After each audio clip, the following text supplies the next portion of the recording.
Hey, thank you all for coming. My name is Jose Santiago. I'm the media manager here at the Glendale Police Department. Just prior to everyone's arrival, we can tell you that 22-year-old Ruben Xavier Rocha did turn himself in to the Glendale Police Department. He will be facing charges of murder, burglary, and aggravated assault.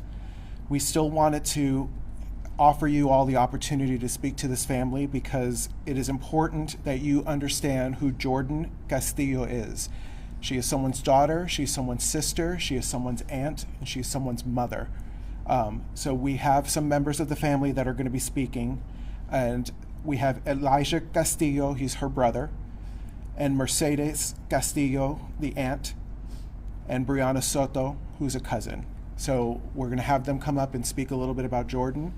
Once that they are done, I'm going to be taking them back upstairs, and Sergeant Randy Stewart will speak to you about the case and answer any questions from there.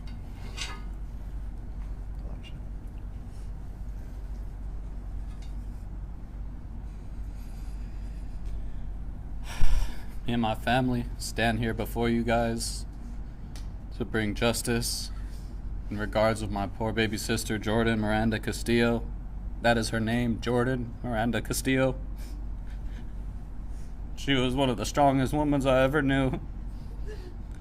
Super independent, did everything for everyone without ever asking for anything in return. She was taken from us yesterday, 20 years old.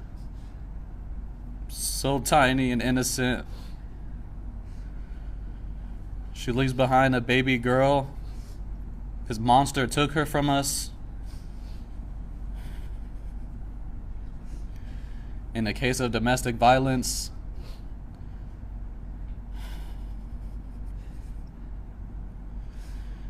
I just want to say, just hug your loved ones.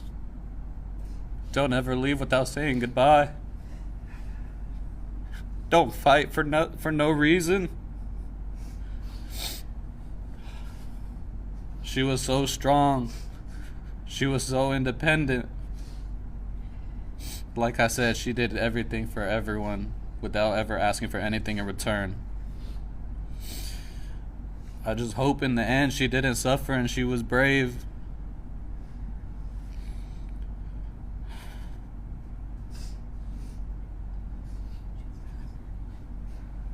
I don't get to see my sister anymore because of this. I didn't get to say goodbye. I didn't get to say anything. Please, just hug your loved ones. Don't fight for no reason. Because of this, a daughter has to go on with the rest of her life without a mother. A mother has to bury her child. The family doesn't get to see their little cousin, sister, niece, etc.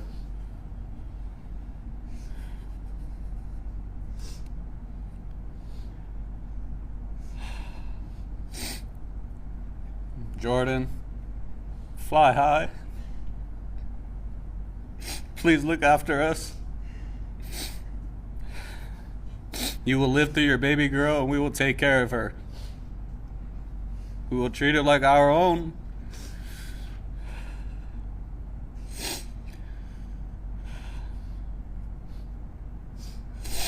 I just want to say once again, just love your loved ones. You never know when it's going to be the last day. We just saw her a day before.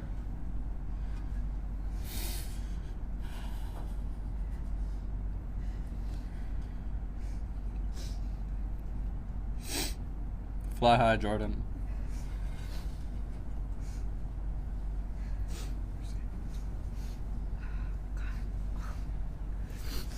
This is Mercedes Castillo. She's her aunt. Whoa, this is gonna be really hard. Jordan was an amazing young lady who had a whole life ahead of her. Not only that, she was an amazing, amazing mother who went above and beyond to protect Malia, even at the last moment of her life. She still went to protect her. She was an amazing person, and I know people I say that a lot about people out there, they leave them, but she really was. She was sweet. She was caring. She was friends with everyone. I'm just so sorry, sister, that you have to go through this. But I just want to thank everybody who helped and reached out to our family, who helped bring justice not only for Jordan, but her friends that were there involved, who were fighting to protect her. Our family, our hearts and our prayers are out to their family, because I'm sure they know exactly what we're feeling. So again, I just want to thank everyone for their time, for helping us bring justice. Jordan, we'll never forget about you, baby girl. We love you so much. Malia's never gonna forget who you are, I promise you. She will always remember the best and only the best of you. Just watch over us. Watch over your mom, your baby. And I promise we're gonna bring justice for you, Mama. We're gonna make sure that this monster pays for what he did to you. He's gonna pay.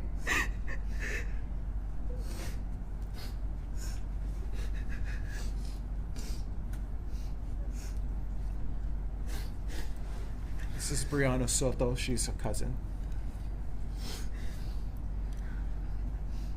I had to write something to help me out here. Jordan was small, but she was mighty. She blossomed into such a beautiful woman, an independent one. And she never let anyone down, and she always aimed for the best, especially when it came to her baby girl. She was an incredible mom. She had so many amazing qualities about her, but they magnified when she became a mom. And I just want Jordan, you to know that we love you, we're gonna miss you, and we promise that your baby girl will never forget how incredible you are and will always be.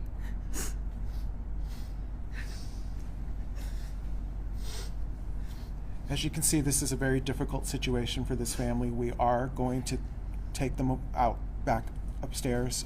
Sergeant Randy Stewart will answer any questions. They're not taking questions. Oh, no, that's fine. Okay. I was just wondering if they can offer any Spanish statements por Univision or Telemundo. Algo en español que quieran decir para ayudarnos. I don't think any of them are comfortable. Spanish. Yeah. We just need the spelling of the name and any photos. We will be giving you all of that. Yes, we have photographs that we'll be releasing. We will have the proper spelling of everybody's name, and we're releasing a 911 call as well. So I'm going to bring the family, and Sergeant Randy Stewart will come up and answer any questions about the investigation.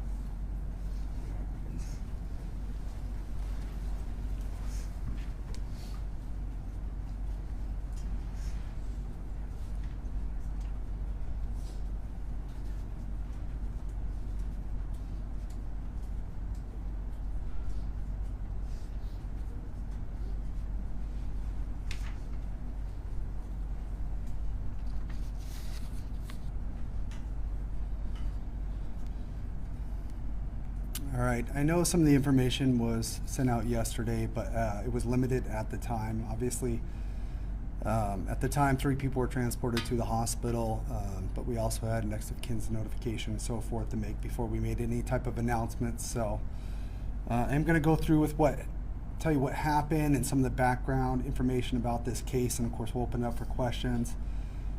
In addition, we will be sending out a brief message of what happened, some of the names, spelling, and also the family did send us some pictures of Miranda. And just to let you know, she goes by Miranda is what the family tells me, which is her middle name. We'll be sending out some pictures of her that the family sent to us to share, and then also a picture of the suspect and the 911 that we spoke about.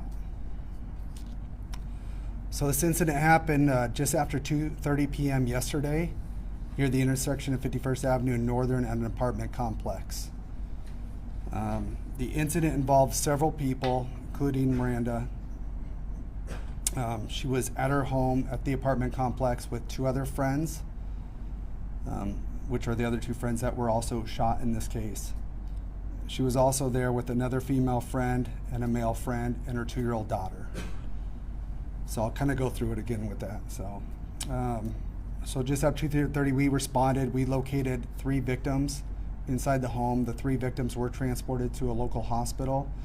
And unfortunately, Miranda died at the hospital, where she was pronounced deceased at the hospital later after she was transported. Was this a home or an apartment? This is an apartment complex. So this is their apartment? Yes. All right. I could tell you that obviously Miranda, which we talked about, 20-year-old. There was also a 19-year-old female victim who is right now in critical but stable condition. And then a 20-year-old female victim, which is in stable condition.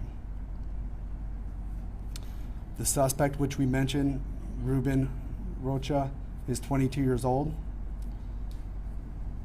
Can you just spell his name for us?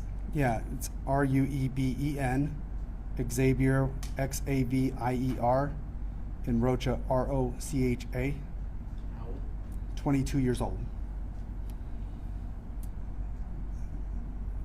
There's a little bit of history, so I'm going to go back and forth a little bit.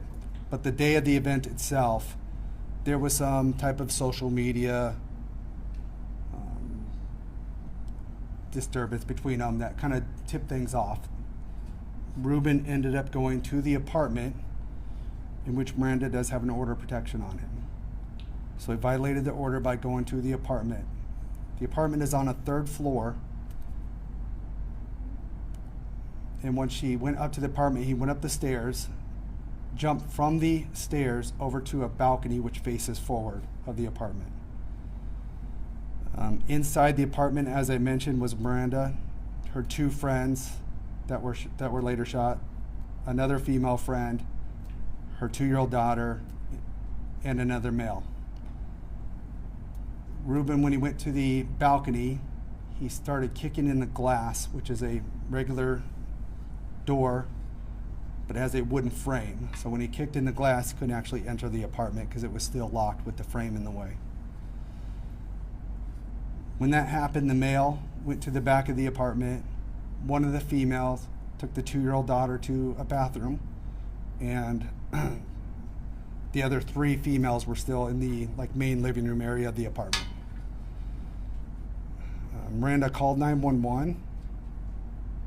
She expressed over that she had an order of protection, but within a few seconds, Ruben pulled out a gun and started shooting into the apartment.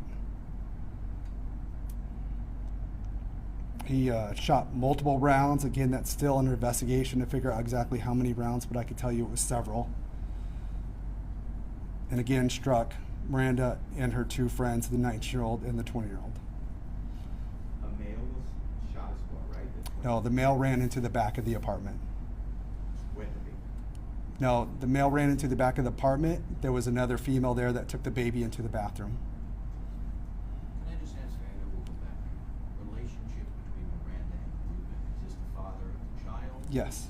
Okay, and so they had an ongoing relationship, past relationship, dissolved relationship, Yeah, order of protection, and this was the father of the child. Yes, and I'll get into that, basically what you've said, but yes, Miranda and Ruben do have a relationship. The 2-year-old child is in common. There is some past history of domestic violence. There's nothing that we located here at Glendale that's been reported to us, but I know our investigators are still looking into other jurisdictions and so forth to see the history behind this. Back in April, Miranda did get an order of protection, which he was served with. And at that point, I think they were kind of on and off as far as living at that apartment, but at that point, Ruben was no longer living there. And Miranda stayed there with the 2-year-old. And kind of going back to what happened, Ruben fled the scene before police arrival.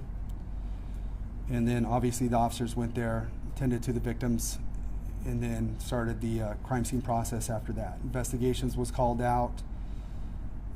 We were getting ready to put this press release actually to try to find Ruben, but while we were actually here with the family discussing this, Ruben showed up and turned himself in. I guess what, 2 o'clock, 1:30?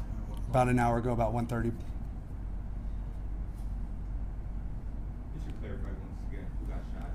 Jordan, obviously, or Jordan. And then you mentioned a 20-year-old female was also shot, and then somebody else, a third person. So a 20-year-old female and a 19-year-old female. We had video of someone in handcuffs yesterday, so that obviously wasn't the suspect then. Right. I've heard something about it. I'm not sure exactly what that was about, but that was not the suspect. Okay, so he took off, and you guys have been looking for him since until he just turned himself in. Right, exactly. And you mentioned something on his social media. Was there something that we can discuss specifically that prompted his outrage, anger to show up with the gun at the apartment, or anything that sparked it, or a fight, or anything? I don't know all the details but I know there was some type of social media drama that somehow sparked this. There's Led to him coming to the apartment. yes. And obviously there was a history behind that. This is something that sparked it off. This has been going on. They've been on and off domestic issues with them for quite a while. I know it's a while. I don't know how long, but obviously it's been a little while. And speaking with the family a little bit, they said that this has been going on for some time. You said there was an order of protection that she had filed in April. Was that for her and the baby, or just for her, or was he I- still seeing the baby? I don't know if it was for both of them or just her. I'm not sure. You guys have any questions? I guess from your vantage point, again, there's incidents of domestic violence we see all the time. Just another sad example of how these can turn violent and deadly, right? Yeah, and usually domestic violence, they don't just start with a major incident, right? It's usually a smaller incident, and it increases. There's a lot of ways for people to get help. And one thing I always suggest, if somebody doesn't want to go to the police about that, we do have victim advocates that they can go to without going to the police. Any of the major cities have those abilities to go to a victim advocate, and they can help them work through those domestic violence issues. And that's probably the best thing if you don't want to go to the police. Obviously, for us to draw that history to try to intervene, we do need that be reported to us for us to be able to take the report, investigate it, and then possibly charge it if the person's been, there's probable cause that the person committed that crime. And you've been doing this a long time. I mean, for you to see a case like this, you've got a young 20-year-old young mom killed like this, is just heartbreaking. Yeah, I mean, even, listening to the family, right? It's heartbreaking.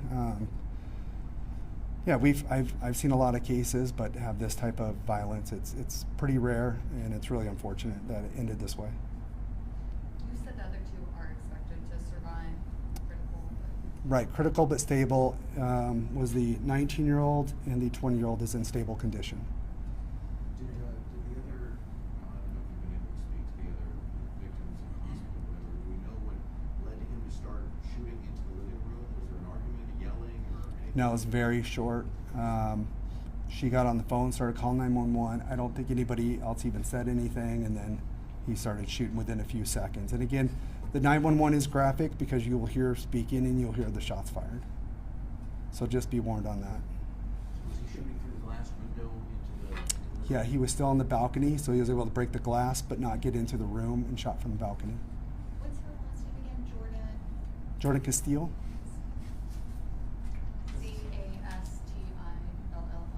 Yes. You said she goes by Miranda? Yes. Does the suspect have any prior arrests? Not that we're aware of.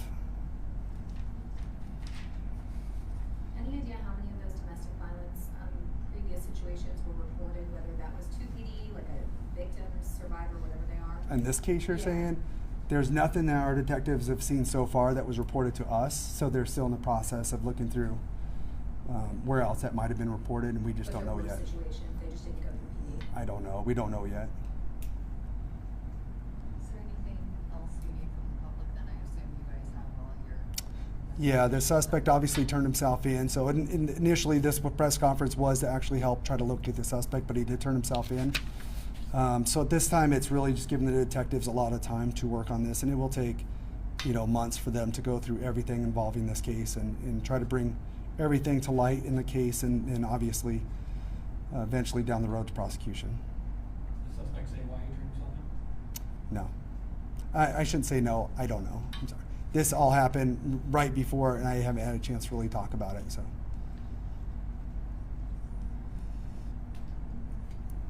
All right, that's it. Anything? And I did give my name, so it's just if you need it, Sergeant Randy Stewart, RandyStewart. All right, thank you. So is they gonna send out the photos, I guess? Yeah, so what I'll do is I'll send you out a link. You'll be able to click it, password. Open it up. It'll have 4 photos of Miranda, one of the suspect, and then the 911. And there'll be a little brief, something written out on what occurred too. So. Thank you.